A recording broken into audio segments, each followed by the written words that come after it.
1862년 러시아 문학계에 말 그대로 거대한 폭탄이 하나 떨어집니다. 바로 이반 투르게네프의 소설 아버지와 아들인데요. 이 작품은 단순히 세대 갈등 이야기 이런 걸 넘어서 낡은 세계와 새로운 세계가 정면으로 꽝 하고 부딪히는 걸 보여줬거든요. 발표되자마자 러시아 사회 전체가 아주 격렬한 논쟁에 휩싸였죠. 이 모든 논쟁의 한가운데 바로 이 한마디가 있었습니다. 주인공 예브게니 바자로프의 이 선언. 이건 그 시대의 모든 권위, 그러니까 종교, 국가, 예술, 심지어 사랑까지 전부 다 부정하는 정말 가장 급진적인 목소리였어요. 대체 그는 뭘 그렇게 부수고 싶었던 걸까요? 자, 그래서 오늘은 이 위대한 질문을 한번 따라가 보려고 합니다. 그러기 위해선 소설의 결말까지 시원하게 다 파헤쳐 봐야겠죠? 바자로프의 탄생부터 그의 비극적인 최후까지 그 여정을 저와 함께 끝까지 한번 따라가 보시죠.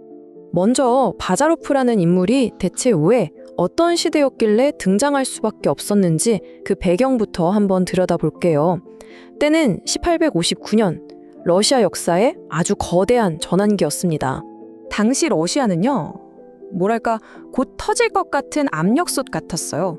수백 년이나 이어진 농노제라는 낡은 질서가 막 무너지기 직전이었고요. 젊은 지식인들 사이에서는 서유럽에서 건너온 과학이니 유물론이니 하는 새로운 사상이 무섭게 퍼져나가고 있었죠. 바로 이 거대한 혼돈 속에서 완전히 새로운 인간형이 태어납니다. 바로 니힐리스트입니다. 낡은 건 모조리 다 부정하고 오직 눈으로 보고 경험할 수 있는 과학적 사실만 인정하겠다. 이게 바로 바자로프의 핵심 철학이었죠.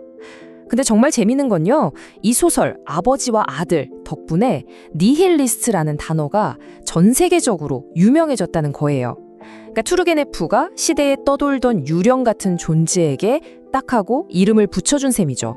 자, 그럼 이제 소설의 진짜 심장부로 한번 들어가 보겠습니다.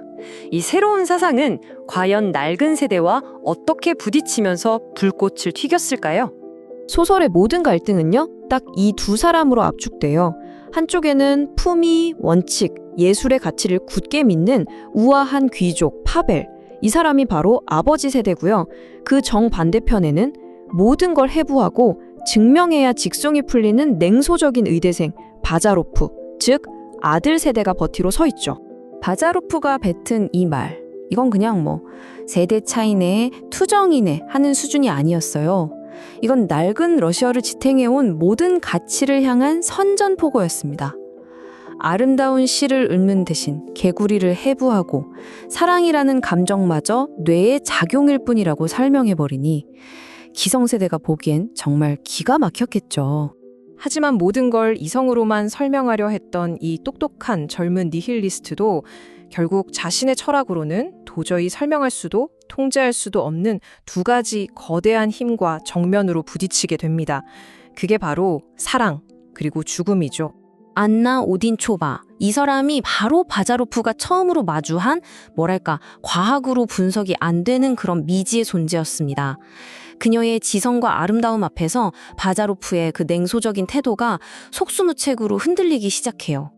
안나를 만나기 전에 그는 사랑을 딱 이렇게 잘라 말했어요. 그런데 정말 아이러니하게도 자기가 뱉은 이 말을 온몸으로 겪게 되는 거죠. 걷잡을 수 없는 그 생리적 현상에 빠져버린 겁니다. 그렇게 단단했던 그의 세계가 와르르 무너져 내리기 시작합니다.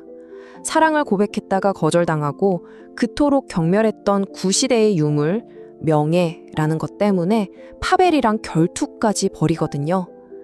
그의 니힐리즘은 상처 입은 자존심이나 혼란스러운 감정을 전혀 해결해주지 못했어요. 결국 그는 모든 것에서 도망치듯 부모님 댁으로 향합니다. 그리고 바로 여기 부모님 댁에서 그의 운명을 결정짓는 정말 어이없는 사건이 터집니다. 거창한 이념 대결, 비장한 결투 아니었어요. 장티푸스로 죽은 농부의 시신을 부검하다가 실수로 메스의 손가락을 살짝 벤 것. 이 정말 사소한 사고가 그의 모든 걸 멈춰 세우게 됩니다. 이거야말로 정말 지독한 아이러니 아닌가요? 그가 평생 신처럼 유일하게 믿었던 바로 그 과학이 정작 치명적인 감염 앞에선 아무런 힘이 되지 못했던 겁니다. 거대한 사상을 품었던 혁명가는 그저 속수무책으로 죽어가는 연약한 인간일 뿐이었죠. 결국 죽음의 문턱에서 그는 평생을 부정했던 자기 마음을 그대로 토해냅니다. 그의 마지막 숨결과 함께 남은 건 차가운 이성이 아니라 가장 뜨거운 인간의 감정이었습니다. 그의 철학은 졌지만 어쩌면 한 명의 인간으로서는 가장 솔직해진 순간이 아니었을까 싶어요. 자, 바자로프라는 이 거대한 태풍이 휩쓸고 간 자리에 세상은 무엇을 남겼을까요? 투르게네프가 보여주는 결말은 우리에게 더 깊은 질문을 던집니다. 놀랍게도 혁명 같은 건 일어나지 않았습니다. 바자로프의 친구였던 아르카디를 포함해서 모든 인물들은 결국 결혼하고 아이를 낳고 땅을 일구는 지극히 평범하고 전통적인 삶으로 돌아가요. 세상은 결국 시끄러운 파괴 대신 조용한 일상을 선택한 겁니다. 소설의 마지막 이 아름다운 문장은 어쩌면 작가 투르게네프가 우리에게 건네는 대답일지도 모르겠습니다. 인간이 만든 그 어떤 위대한 사상이나 이념도 결국에는 무덤 위에 피어나는 저 한 송이 꽃처럼 거대한 자연과 삶의 순환 앞에서는 그저 한순간에 불과할지 모른다고요. 하지만 바자로프는 죽어서도 우리에게 질문을 던집니다. 낡은 것을 부숴야만 새로운 세상이 오는 걸까? 안정을 위해서 변화를 좀 미루는 게 맞는 걸까? 160여 년 전 러시아의 이 고민이 참 이상하게도 지금 우리 이야기 같지 않나요? 여러분은 이 영원한 질문에 대해 어떤 답을 가지고 계신가요? 시청해주셔서 감사합니다. 구독과 좋아요 부탁드리고 다음 영상에서 만나요.